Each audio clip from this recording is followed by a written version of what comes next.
قالوا وأقبلوا عليهم ماذا تفقدون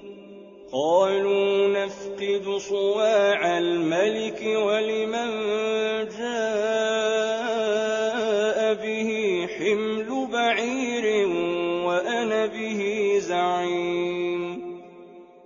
قالوا تالله لقد علمتم ما جئنا لنفسد في الأرض وما كنا سارقين قالوا فما جزاؤه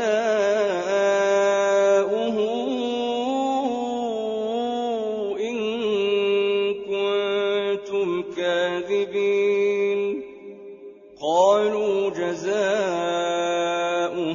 من وجد في رحله فهو جزاؤه كذلك نجزي الظالمين فبدأ بأوعيتهم قبل وعاء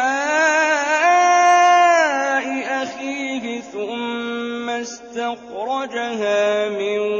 وعاء أخيه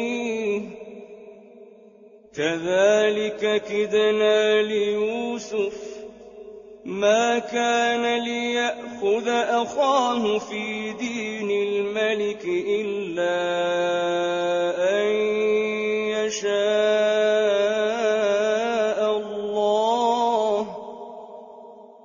نرفع درجات من نشاء وفوق كل ذي علم عليم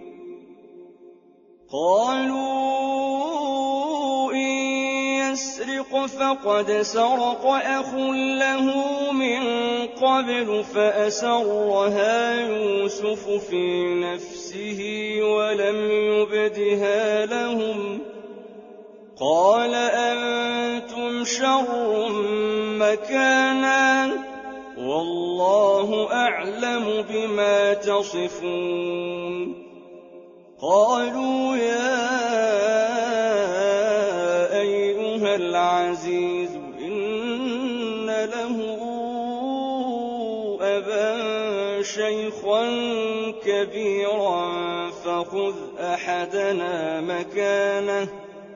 إنا نراك من المحسنين قال معاذ الله أن نأخذ إلا من وجدنا متاعنا عنده إنا إذا لظالمون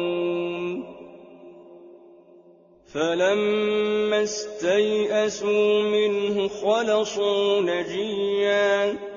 قال كبيرهم ألم تعلموا أن أباكم قد أخذ عليكم موثقا من الله ومن قبل ما فرطتم في يوسف فلن أبرح الأرض حتى يأذن لي أبي